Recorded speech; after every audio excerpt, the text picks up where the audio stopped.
आइए अब बात करते हैं सूक्ष्म लघु और मध्यम उद्यम जो है, एमएसएमई सेक्टर, उसकी। ये बहुत जरूरी सेक्टर होता है और उम्मीदों के बजट में एमएसएमई सेक्टर को क्या उम्मीदें हैं? आप ये समझिए, ये रीढ़ की हड्डी है अर्थव्यवस्था की। यहीं सबसे ज्यादा जॉब जनरेट होंगी और यहीं सबसे ज्यादा मैन्युफैक्चरिंग बढ़ेगी। तो आर्थिक सर्वेक्षण क्या कहता है? एमएसएमई की संख्या कोविड पूर्व के स्तर के 90% पर पहुंची है। सबसे ज्यादा चोट इसी सेक्टर को लगी थी। जनवरी से नवंबर 2022 तक एमएसएमई को कर्ज 30.5% बढ़ा है, जो लोन है वो बढ़ा है।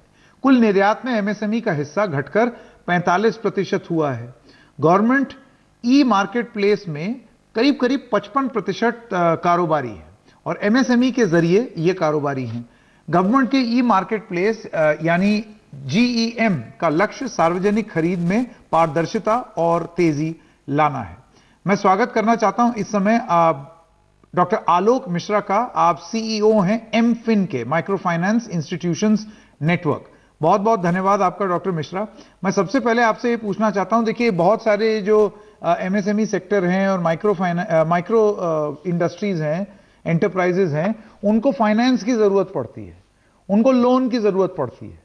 और इसको लेकर के सरकार ने एक बड़ी मुहिम भी चलाई थी कोविड के दौरान। बहुत मोटा एक पैकेज भी लगाया था कि ये रीढ़ की हड्डी दोबारा खड़ी हो जाए। आपका अनुभव क्या रहा है कि अभी कितना चोटिल है एमएसएमई और फंड्स को लेकर के क्या स्थिति है और क्या उम्मीदें हैं बजट से? धन्यवाद संकेत जी। देखिए, आपने जो कहा कि कोविड की मार सबसे अधिक इसी सेक्टर को पड़ी थी, वो एकदम सत्य है। और रिकवरी हो रही है, लेकिन अभी भी बहुत सी सहायता की उनको अपेक्षा है। लेकिन कोविड के पहले भी अगर हम देखें तो जैसा आपने पहले ही अपने उसमें कहा कि प्रायतः 90% जो एमएसएमई का कंपोजिशन है वो माइक्रो और माइक्रो से नीचे नैनो एंटरप्राइजेस का है। और वहाँ पे अगर हम क्रेडिट गैप को, सिर्फ क्रेडिट की बात करें, वैसे तो एमएसएमई सेक्टर में कई चीज़ों की इश्यूज हैं। स्किल्स का इशू है, टेक्नोलॉजी का इशू है, रिसीवेबल्स का इशू है, टैक्स का इशू है। बट अगर हम सिर्फ क्रेडिट गैप की बात करें तो ऑलमोस्ट किसी भी आप रिपोर्ट को देखेंगे तो उसमें कहा जाता है कि अराउंड माइक्रो और नैनो एंटरप्राइजेस में अभी भी 60 से 70% जो फाइनेंसिंग है वो स्वयं कहीं से अरेंज करके वो करते हैं, इनफॉर्मल सोर्सेज से, फ्रेंड्स, फैमिली, रिलेटिव से। सो एक बड़ा क्रेडिट गैप वहाँ पे है। और उसको करने के लिए कैसे उसको किया जाए, गवर्नमेंट ने कई स्टेप्स लिए हैं। जैसा कि आप जानते हैं, मुद्रा लॉन्च हुआ था कई सालों पहले, 6-7 साल हो गए हैं। और क्रेडिट गारंटी स्कीम भी कोविड में दी थी, लेकिन अभी बहुत काम करने की जरूरत है। अब मैं आता हूं आपकी बात, जब आपने कहा कि और आपकी बजट से क्या अपेक्षाएं हैं और क्या क्या करना चाहिए।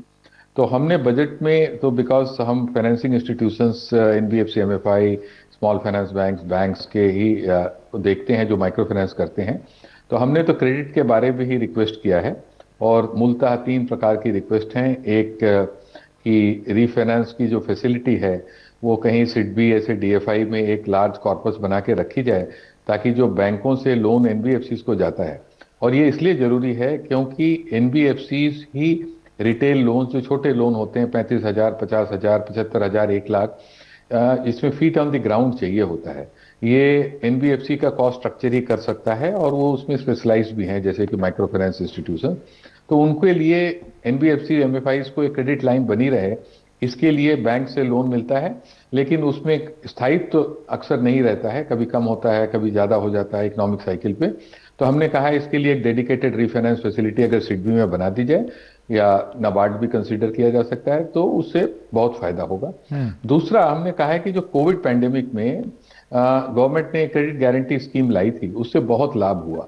और उसमें क्रेडिट गारंटी, अभी भी गवर्नमेंट ने सॉवरेन गारंटी दी थी, लेकिन उस गारंटी का एक भी पैसा इन्वोक नहीं हुआ। मतलब पैसा एनपीए नहीं हुआ कि बैंक्स ने वापस गवर्नमेंट को बोला कि आप गारंटी कवर दीजिए। तो अभी भी जब रिकवरी की जरूरत है सेक्टर में, तो उस गारंटी स्कीम को थोड़ा इनलार्ज करके फिर से लगा देना चाहिए। और तीसरा, इक्विटी की बहुत प्रॉब्लम रहती है। तो वो इक्विटी के लिए, एनबीएफसी, एमएफआईज की इक्विटी के लिए हमने रिक्वेस्ट किया है कि government India micro finance equity fund का कॉर्पस बढ़ाए और उससे सैंक्शंस को जरा गति दे। जी जी, डॉक्टर मिश्रा, बहुत बहुत धन्यवाद विस्तार से अपनी बात रखने के लिए आपका। एमएसएमई सेक्टर को क्या चाहिए उसके लिए आपने जो बताया। आइए अब बात करते